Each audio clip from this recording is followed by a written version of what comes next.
राम जय राम जय जय राम। श्री राम जय राम जय जय राम। हम जिसके भी शरणापन हो रहे हैं उसके अनुकूल बनना चाहिए। अगर हमको परमात्मा श्री राम की शरणागति स्वीकार करनी है तो परमात्मा श्री राम को सबसे अधिक प्रिय राम ही केवल प्रेम प्यारा। जान लेव जो जानन हारा। भगवान को प्रेम अतिशय प्रिय है। अगर हम भगवान के अनुकूल होना चाहते हैं तो हमारे जीवन में प्रेम अनिवार्य है। ये बात अनेकों बार स्पष्ट की गई है। अगर हमारे रेल का डिब्बा बोगी जो है ब्रॉड गेज की है तो इंजन ब्रॉड गेज का है तो चलता ही है। अगर इंजन ब्रॉड गेज का है और बोगी नैरो गेज की लगा दी गई तो समस्या पैदा हो जाएगी। बोगी आगे बढ़ने में क्या स्थिति को प्राप्त कर लेगी वो कहना बड़ा कठिन हो जाएगा। तो हमको जिस देवता की आराधना करनी है, जिसके शरणापन होना है, उसके अनुकूल होना परम अनिवार्य है। इसीलिए शास्त्रकारों ने स्पष्ट कह दिया देवस्य देवम भवे देवम यजेत। जिस देवता की आराधना करनी है उसके सदृश बन के हम उसकी आराधना करें। हमारे प्रभु को जो अनुकूल है वो हमारे लिए संकल्प पूर्वक दृढ़ता पूर्वक तद अनुसार आचरण करना चाहिए। तो जहां प्रेम की बात की जाती है राम ही केवल प्रेम प्यारा, तो उसमें प्रेम का अर्थ होता है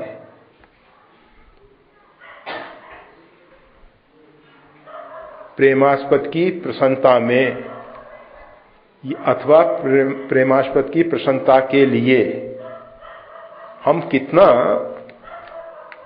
उत्सर्ग कर सकते हैं, त्याग कर सकते हैं। वैसे संसार में जानत प्रीत की रीत रघुराई।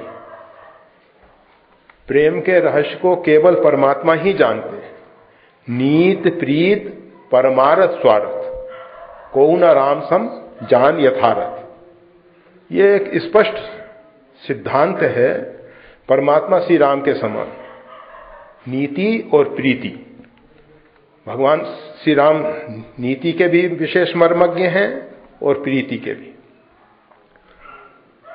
और दूसरा कोई यथार्थ रूप में नहीं जानता है, क्योंकि परमात्मा अपने आप में पूर्ण काम है और जो पूर्ण काम है वो ही प्रेम कर सकता है। जो अंदर से अतृप्त है, अंदर से खोखला है, उसको कुछ पाने की इच्छा है, तो वो प्रेम करेगा तो उसके पीछे अपेक्षा होगी, कुछ आकांक्षा होगी, कुछ मांग होगी। बिना मांग के वहां प्रेम नहीं हो पाएगा। कुछ ना कुछ चाहिए उसको, आनंद ही चाहिए, सुख चाहिए। जहां हमको अपने सुख की इच्छा है तो हम प्रेम नहीं कर सकते। सुखार्थी ना जो सुख की इच्छा वाला व्यक्ति है उसको प्रेम पथ में पैर रखने का अधिकारी नहीं। छोड़ देना चाहिए। ये जो प्रेम का पथ है ये केवल उन्हीं महापुरुषों के लिए है जो आप्त काम है, जो पूर्ण काम है, जिनको जा ही ना चाहिए कभों को छू। कुछ नहीं चाहिए, कुछ नहीं चाहिए, केवल सहज स्नेह, स्वाभाविक प्रेम चाहिए। प्रेम के अतिरिक्त कुछ नहीं चाहिए। नरक परऊं बर सुरपुर जाऊं। हमको नरक में जाना पड़े अथवा स्वर्गवास हो जाए हमारा,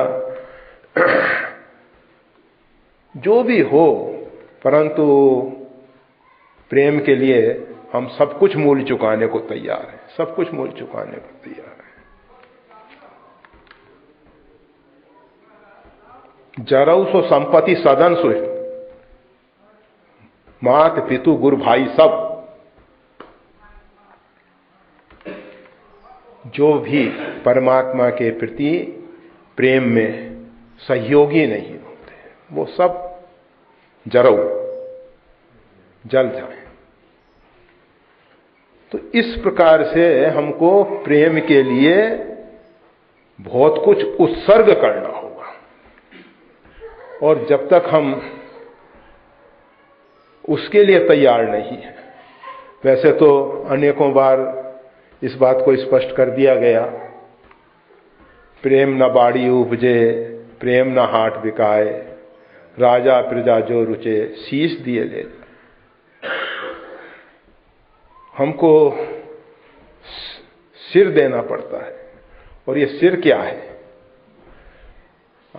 यह भी बहुत बार स्पष्ट किया। रावण ने 9 सिर काट के भगवान शंकर को अर्पित किए, परंतु प्रेम नहीं पा सका।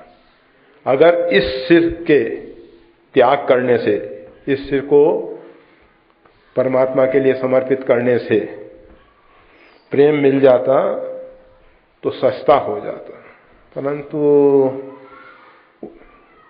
ये जो कबीर साहब कह रहे हैं वो एक प्रतीक है। ये जो सिर है हमारा, अहंकार और विचार इनसे परिपूर्ण है। तो अगर प्रेम पाना चाहते हैं तो अहंकार का त्याग हो और विचारों का त्याग हो। प्रेम सोच समझ के नहीं किया जाता है, प्रेम में तो छलांग लगा देनी है, सोचना नहीं है कि इसका क्या परिणाम आने वाला है। अगर इतना साहस हो तब तो कूद जाओ, और नहीं साहस है तो फिर बुजदिल बने हुए, मतलब कमजोर दिल वाले बन के जो भी जैसा नारकीय जीवन जी रहे हैं, नारकीय जीवन है ना। प्रेम का पंथ जो है ऐसा विचित्र है कि इसमें अतिशय बलवान वो ही आगे बढ़ पाते हैं। इसमें कमजोर हृदय वाले लोग जो हैं वो नहीं आ सकते।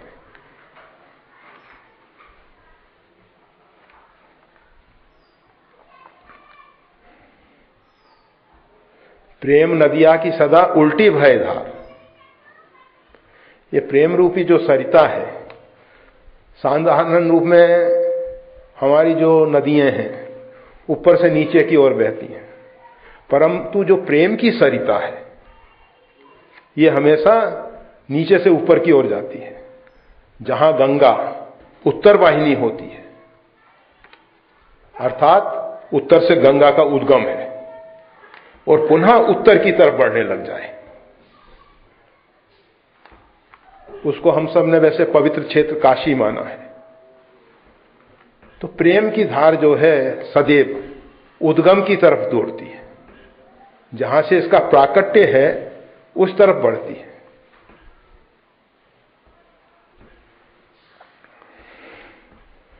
और दूसरी सरिताओं में डूबते हैं तो हम मर जाते हैं, मृत्यु होती है, और प्रेम में दिव्य जीवन मिल जाता है, अमृत मिल जाता है। अमृतो भक्ति, नारद भक्ति सूत्र में आया है, स तस्मिन परम प्रेम रूपा। वो परम प्रेम जो है अमृत स्वरूप है, वहां मृत्यु नहीं है, और जहां मृत्यु नहीं है वहां जन्म भी नहीं है। तो जन्म मृत्यु से ऊपर उठाने वाला है प्रेम। तो राम ही केवल प्रेम प्यार। परमात्मा श्री राम को प्रेम प्रिय है। अगर कुछ जानना है संसार में, जैसे कबीर साहब ने कहा, ढाई आखर प्रेम का पढ़े सो पंडित होए, केवल 2.5 अक्षर प्रेम के पढ़ लो, सब कुछ पढ़ लिया। इसी प्रकार से मानस में यही सिद्धांत दिया कि अगर जानना है तो केवल इतना जान लो, राम ही केवल प्रेम प्यारा। इसके अतिरिक्त तो बहुत कुछ जानने की जरूरत नहीं है। हम कितने ही खगोल, भूगोल, रसायन शास्त्र और मतलब केमिस्ट्री, फिजिक्स कितने ही पढ़ते रहें, किसी में डॉक्टरेट कर लें, कुछ भी कर लें, पीएचडी कर लें, कुछ भी, परंतु जब तक प्रेम का पाठ नहीं पढ़ा तब तक ये सब विद्याएं बेकार हो जाती हैं, सब विद्या बेकार हो जाती है। तो एक बार प्रेम को जान लें, और जिसने प्रेम को जाना है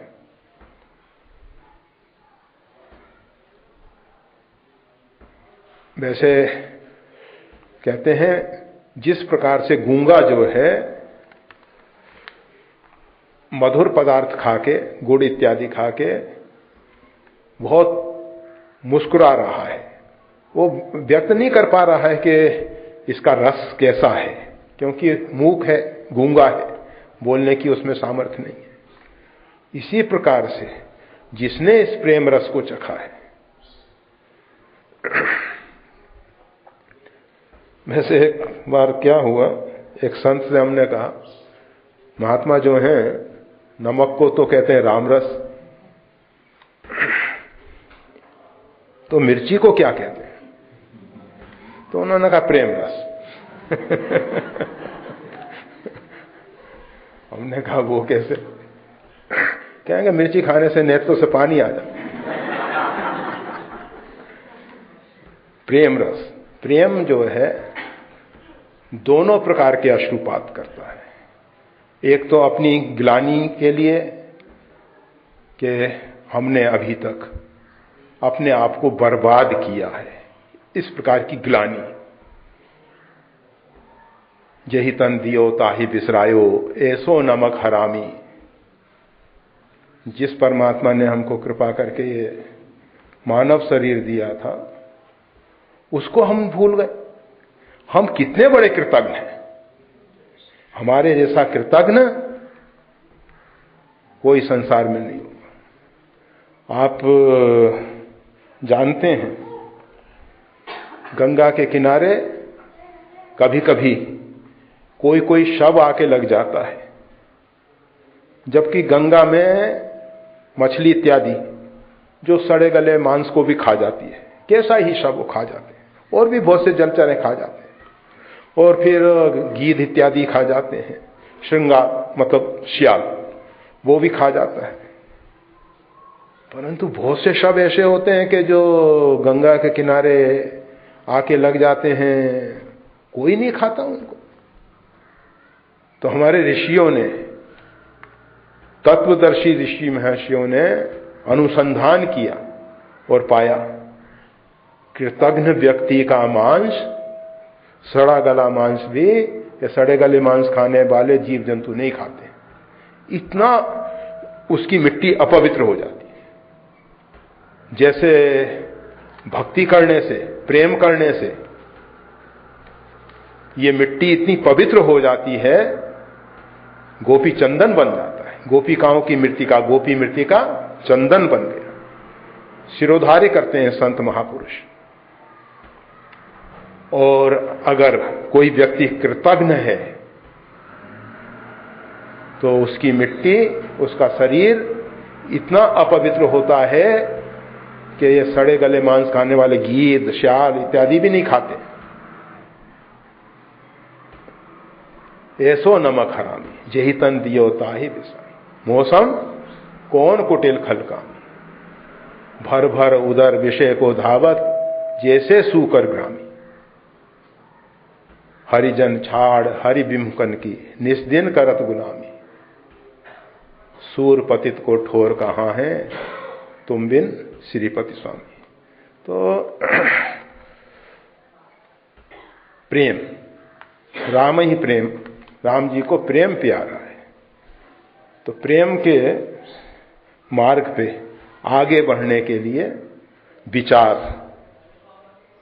और अहंकार दोनों नहीं होने चाहिए। ये जो सोच समझ के कदम रखने वाले लोग हैं, बहुत विचार करके रखने वाले लोग हैं, ये प्रेम के साम्राज्य में आगे नहीं बढ़ेंगे।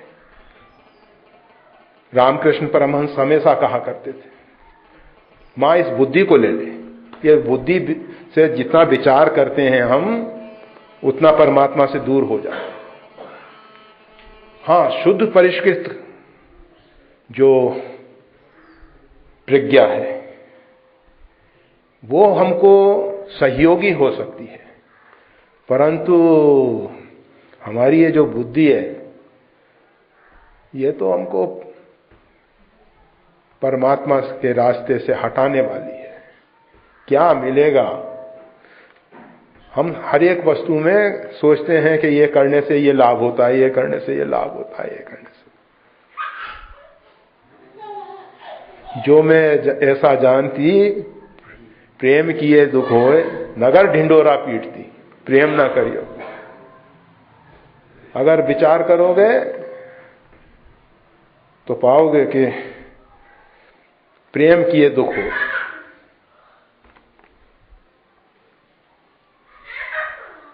परंतु सांसारिक सुखों की अपेक्षा प्रेम से मिलने वाला दुख ज्यादा श्रेष्ठकर है, ज्यादा श्रेष्ठकर है, ज्यादा कल्याणकारी है। तो भगवान के अनुकूल होना है, अनुकूल होने का संकल्प दृढ़ होना चाहिए।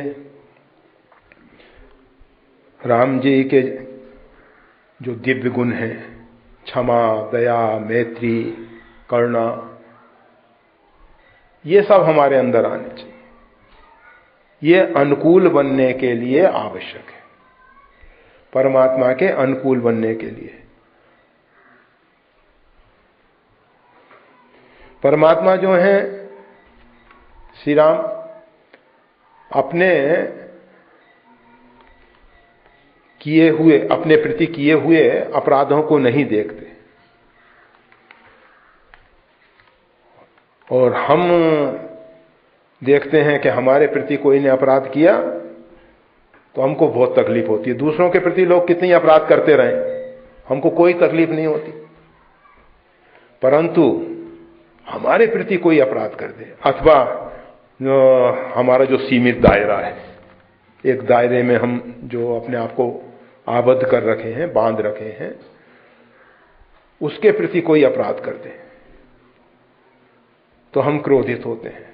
परंतु परमात्मा निज अपराध रिसाई ना खाओ, जो अपराध भगत कर करे, जो भगवान के आश्रित रहने वालों का अपराध करते हैं, उससे भगवान को क्रोध होता है। परंतु भगवान के प्रति कोई अपराध करे तो भगवान उसको क्षमा कर देते हैं। माता सीता जी, वैसे पृथ्वी का नाम एक क्षमा है, क्षमा की पुत्री हैं। उन्होंने बता दिया, जब हनुमान जी महाराज भगवान श्री राम का विजय का संदेश लेके माता जी के समीप पहुंचे कि भगवान श्री राम ने लंकाधिपति रावण पे इस प्रकार से विजय पाई है, तो चारों तरफ राक्षसियां घेर के खड़ी थी।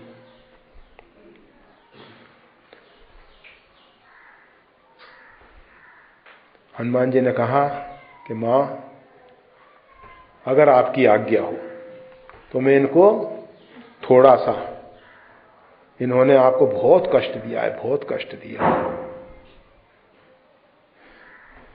तो माता जी कहती हैं कि हनुमान, ये मेरी शरण में आई हुई है। दूसरा, इन्होंने अनजान में भूल की थी, ये तो रावण के अधीन थी, केवल इन्होंने राजाज्ञा का पालन किया था, इसमें ये निर्दोष है। और शरण में आए हुआ व्यक्ति, भले ही वो पापी हो, दुष्ट हो, अथवा वध करने योग्य ही क्यों ना हो, परंतु सज्जन जो हैं शरण में आए हुए को दंड नहीं देते। भगवान श्री राम तो कहते हैं शरणागत को जे तजहि निज हित अनहित अनुमान तेनर पावर पापमय तिन्ही बिलोकथान। उनको देखने से हानि होती है। ऐसे व्यक्ति का मुख देख के चांद्रायन व्रत करना पड़ता है। हम अपना हित अहित पे विचार करके उसको शरण में रखें ना रखें, नहीं। शरण में चाहे कैसा ही अत्यंत दुराचारी क्यों न हो, भगवान कहते हैं अगर वो मेरी शरण में आके भजन करता है तो वो साधु ही मानने योग्य। कोटि विप्र बदला गई जाऊ आए शरण तजन। तो ये भगवान के जितने भी दिव्य गुण हैं, इनमें से कुछ अंश मात्र में हमारे अंदर आने चाहिए अनुकूल होने के लिए। अगर वो नहीं आ रहे हैं तो हम भगवान के अनुकूल नहीं बन रहे। और भगवान के दिव्य गुण अनंत हैं, थोड़े तो हैं नहीं। उसके लिए एक ही उपाय है, एक ही उपाय है, सही ढंग से उपासना हो। हम परमात्मा के निकट बैठे, परमात्मा हमारे अत्यंत निकट बैठे हुए हैं। उपासना मतलब निकट बैठना, नजदीक बैठना। उपासन नजदीक बैठना। हम परमात्मा के नजदीक बैठे, हृदय रूपी गुहा में परमात्मा और जीवात्मा एक साथ निवास कर रहे हैं, बहुत नजदीक में। और हम जब उससे बाहर हो जाते हैं, परमात्मा को छोड़ के हम संसार के साथ जुड़ जाते हैं, तो उपासना से रहित हो जाते हैं। परमात्मा ने तो हमको उपासना के लिए व्यवस्था दे रखी है। प्रत्येक क्षण हम परमात्मा के साथ रह सकते हैं। परमात्मा हमारे साथ है ही, केवल हम अपने हृदय में बैठना सीख जाएं, अपने अंदर बैठना सीख जाएं। अभी हम जो इधर उधर भटक रहे हैं, हमारी जो वृत्तियां हैं बहिर्मुख हैं, इनको अंतर्मुख कर लें, अपने अंदर बैठना सीख जाएं, तो परमात्मा के सब दिव्य गुण हम में आ जाएंगे। केवल बैठना है, अपने अंदर बैठना है। बाहर की जो ये भटकन है, ये जो दौड़ धूप है, इसको बंद करना है। बहुत भटक लिए, कब तक भटकते रहेंगे? किस किस के लिए भटके और कब तक भटकेंगे? और क्या मिला? इतने भटकने के बाद भी उपलब्धि क्या हुई है? नित्य तत्व तो पाया नहीं, अनित्य जो मिला है वो छिनने वाला है। या तो हम उसको छोड़ेंगे अथवा वो हमको छोड़ देगा। दोनों में से एक घटना तो अवश्य भावी है। या तो हमको छोड़ना पड़ेगा या वो हमको छोड़ेगा। जो भी हमने आज बटोर के रखा है वो सब एक ना एक दिन सभी छोड़कर चला मुसाफिर, बास भया बन का। जगत में जीवन 2 दिन का, सभी छोड़ के चला, सब छोड़ के जाना पड़ता है, सब छोड़ के। तो अनुकूल के लिए संकल्प होना चाहिए। शरणागति का पहला सोपान है, परमात्मा के अनुकूल बनना है हमको, परमात्मा के सदृश हमको बनने की कोशिश करनी है। और उसके लिए निकट बैठना है, उपासना करनी है। कल स्वामी जी विपश्यना की बात कर रहे थे, हम उपासना की बात कर रहे हैं। हमको विपश्यना नहीं करना है, हमको उपासना करनी है, हमको निकट बैठना है, परमात्मा के निकट बैठना है। जो अखंड आनंद स्वरूप है, जो परमानंद स्वरूप है, जो दिव्यानंद स्वरूप है, जो मुक्तानंद है, उसके साथ बैठना है। दूसरा सोपान आता है प्रतिकूलस्य वर्जनम। जो परमात्मा को अच्छा नहीं लगता वो हमको भी त्याग देना चाहिए। भगवान को क्या अच्छा नहीं लगता? मोहि कपट छल छिद्र न भावा। भगवान को कपट अच्छा नहीं लगता, छल छिद्र अच्छा नहीं लगता। सरल होना चाहिए, सरल स्वभाव न मन कुटलाई। सरलता जीवन में आ जाए। जैसे एक छोटा शिशु, उस शिशु की सरलता, परंतु सबोध होने पे, बोध होने पे। अबोध शिशु की सरलता नहीं चाहिए हमको, सरलता तो चाहिए अबोध शिशु जैसी, परंतु सम्यक प्रकार का बोध होने के बाद हो। उसको कहते हैं परमहंस वृत्ति। परमहंस का लक्षण ही ये है, बिल्कुल बालक जैसा सरल हो जाए, परंतु सब कुछ समझ के, संपूर्ण बोध होने के बाद। ये नहीं कि कुछ जानकारी नहीं है, कुछ मालूम ही नहीं है, सरलता। तो ऐसा जीवन जो है परमात्मा को अच्छा लगता है। तो हमारे जीवन में छल कपट नहीं आना चाहिए।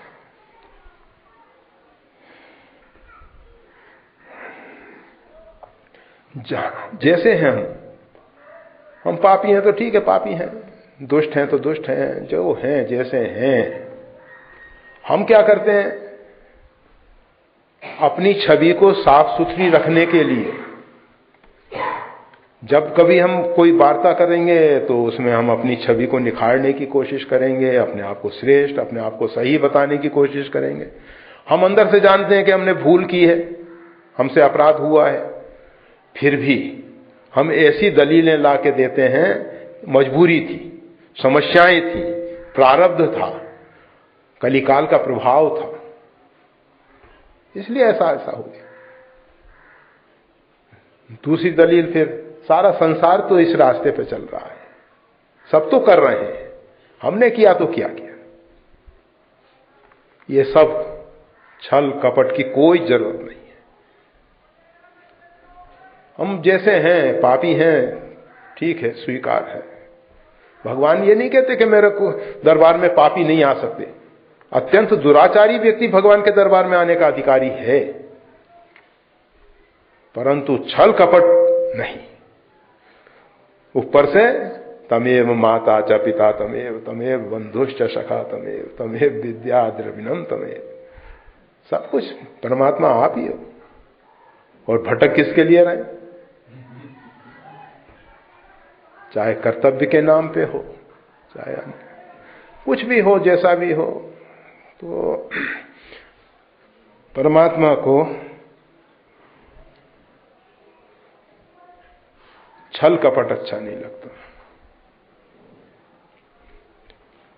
परमात्मा से दूर ले जाने वाले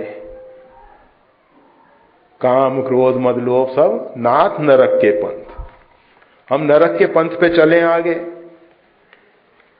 और सोचें कि हमको प्रेम की प्राप्ति हो, परमात्मा की शरणागति मिले, कैसे संभव? कैसे संभव? जा तो रहे हम नरक के रास्ते पे, हम नरक के द्वार में प्रवेश कर रहे हैं।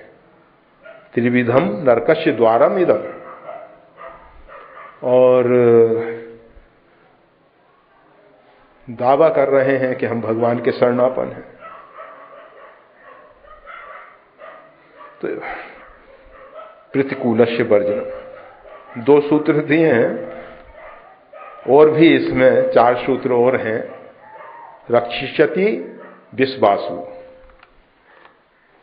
हमने जिसकी शरणागति स्वीकार की है वो सर्व सामर्थ्यशाली है, वो सम्यक प्रकार से हमारी रक्षा करेगा। सम्यक प्रकार से अर्थात हमारे अंतःकरण की भी रक्षा होगी, हमारे मन बुद्धि की भी रक्षा होगी, हमारे शरीर की भी रक्षा होगी। जो हमारे शरीर के शत्रु हैं उनसे भी रक्षा होगी, जो हमारे मन के शत्रु हैं, बुद्धि के शत्रु हैं, हमारी आत्मा के शत्रु हैं, उनसे भी रक्षा होगी। अर्थात जितने भी विकार हैं, जितनी भी दुष्ट प्रकृति के लोग हैं, दुष्ट प्रकृति की आत्माएं हैं, तमोगुनी आत्माएं हैं, उन सब से हमारी रक्षा होगी। रक्षिष्यति विश्वासो। रक्षा होगी, सुनिश्चित होगी, ऐसा विश्वास हो। ऐसा ना हो कि वो परमात्मा की शरण तो ली है, पता नहीं क्या होगा। मोर दास कहाई मेरा दास कहलाता है, और करई नर आशा, और व्यक्तियों की आशा कर रहा है। करई तो कहूं कहां विश्वास। भगवान कहते हैं कहां विश्वास है उसको। एक भरोसो एक बल एक आस विश्वास, राम भरोसो राम बल राम आस विश्वास। केवल परमात्मा का भरोसा हो, और राम भरोसे जो रहे पर्वत पर हरियाए, तुलसी बिरबा बाग में सींचत ही कुम्भलाए। राम भरोसे जो रहे, ये वृक्ष हिमालय में सामने पर्वत के शिखर पे हरे भरे नजर आ रहे हैं, और बगीचे में जहां अच्छा खाद पानी की व्यवस्था है वहां मुरझा रहे हैं। राम भरोसे जो रहे, तो जो राम भरोसे रहते हैं वो हरिया।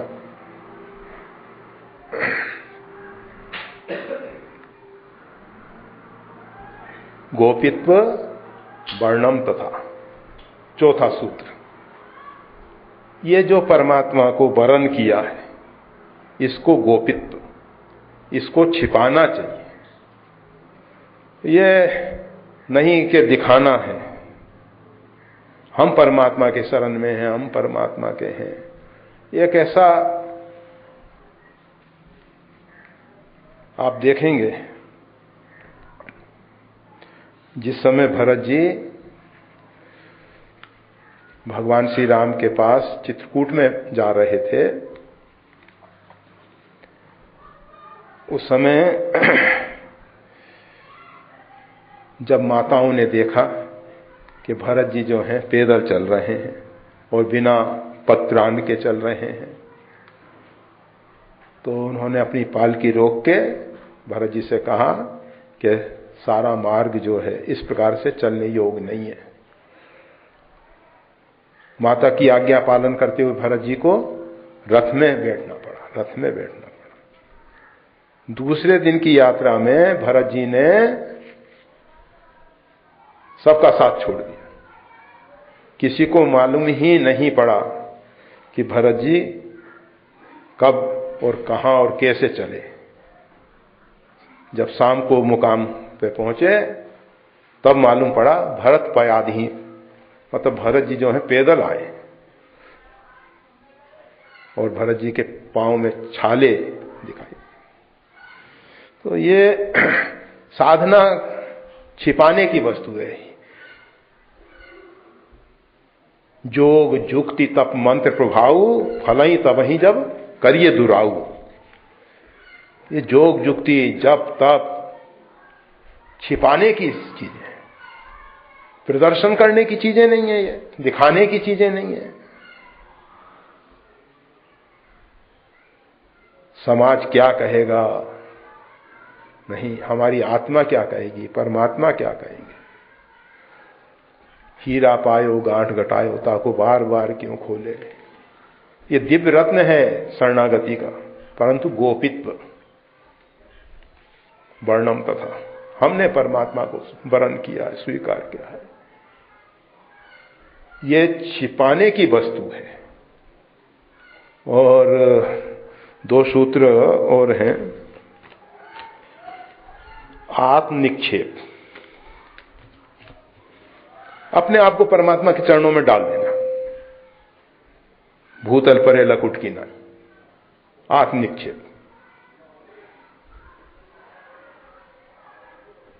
बस परमात्मा के चरणों में पड़ जाएं। इच्छा हो तो उठाएं, इच्छा हो तो पड़ा रहने दें, जो इच्छा हो।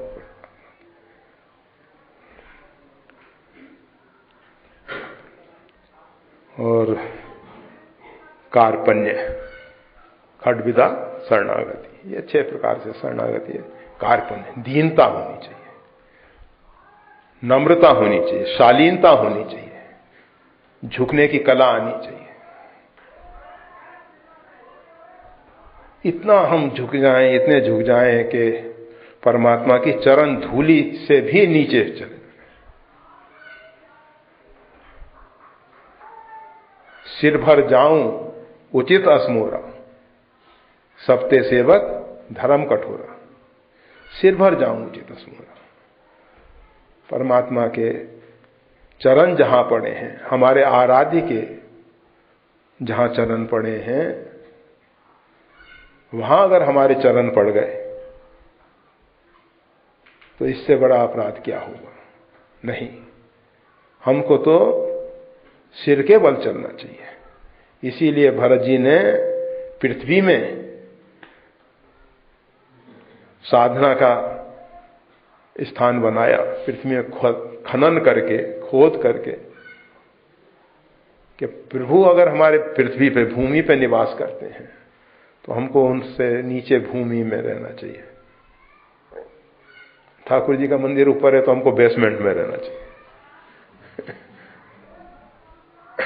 तो हम सब तो ऊपर ही रहने की कोशिश करते हैं। पुराने संस्कार हैं। पक्षी जो होता है ऊपर ही बैठने की कोशिश करेगा, कुछ पक्षियों को छोड़ के अधिकांश पक्षी जो हैं, ये जितने भी पक्षपाती लोग हैं,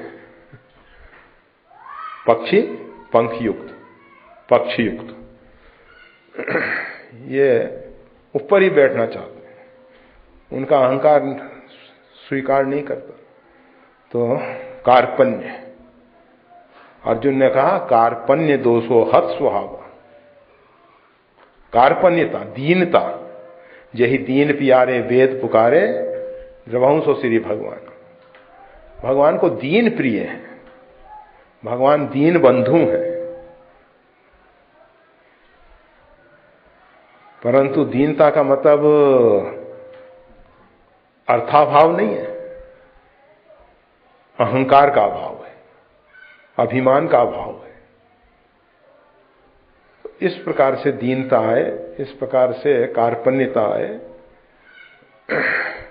तापर में रघुवीर दुहाई, जाने नहीं कछ भजन उपाई। श्री हनुमान जी महाराज। एक मंद में मोह बस, कुटिल हृदय अज्ञान, पुनि प्रभु मोहि बिसारियो, दीन बंधु भगवान। इस प्रकार की कार्पण्यता हो। एक मंद में मोह बस, एक तो मैं मंद बुद्धि वाला, पुनः मोह बस, पुनि प्रभु मोहि बिसारियो, उसके बाद प्रभु आपने भी भुला दिया हमको। तो इस प्रकार से दीनता होनी चाहिए। जिनके रोम रोम से राम नाम निकलता है वो कहते हैं तापर में रघुवीर दुहाई, जाने नहीं कछ भजन उपाई। मैं कोई भजन साधन जानता ही नहीं है। ज्ञानी नाम अग्रगण्य श्री हनुमान जी महाराज। मंद मोह बस, कुटिल हृदय अज्ञान, अपने आप को अज्ञानी। ये सब कार्पण्यता है, दीनता है। जितना हम अहंकारी अभिमानी होंगे उतना परमात्मा से दूर होंगे। जितना हमारा अहंकार दलित होगा, जितनी हम में दीनता आएगी, कार्पण्यता आएगी, उतना हम परमात्मा के नजदीक होंगे। परंतु किसी से भय के कारण अथवा लोभ के कारण, किसी से कोई अपेक्षा है, इस कारण से दीनता नहीं होनी चाहिए। ना तो परमात्मा से कोई भय हो, ना अपेक्षा हो, ना लोभ हो, ना किसी व्यक्ति से। और इसके कारण जो दीनता आती है वो दीनता परमात्मा से दूर करने वाली हो। परमात्मा के दरबार में ले जाने वाली जो दीनता है निर्लोभी व्यक्ति के, जिसको किसी प्रकार का भय नहीं है। मानस का केवट, रामचरितमानस का केवट निर्लोभी है।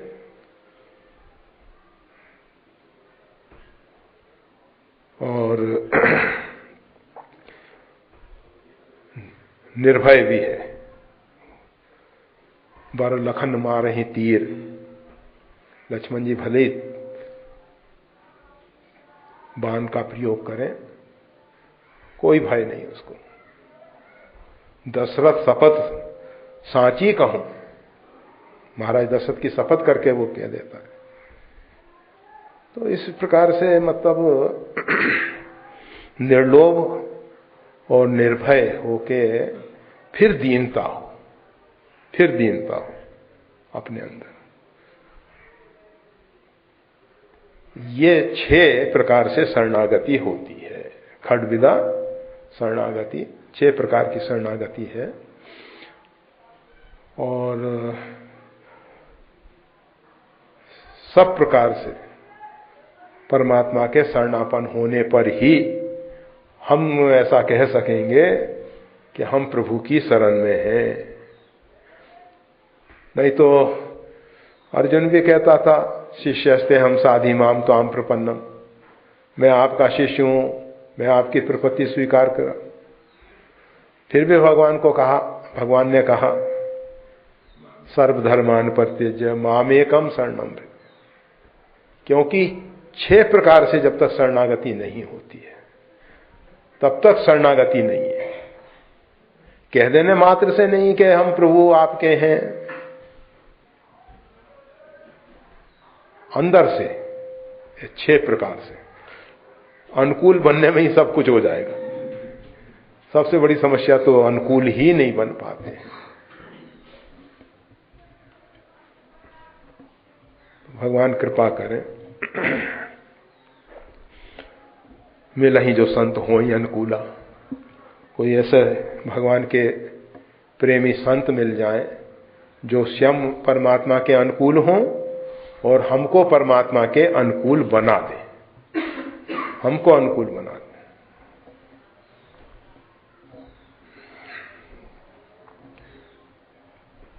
तजोरे मन हरि विमुखन को संग। हम बस जो परमात्मा से विमुख ले जाने वाले लोग हैं या जो कुछ भी कारण है, जो भी कारण हो, जो परमात्मा से विमुख करने वाले कारण हैं, उन सब का त्याग कर दें और जो परमात्मा के अनुकूल बनाने वाले संत हैं उनका संग करें।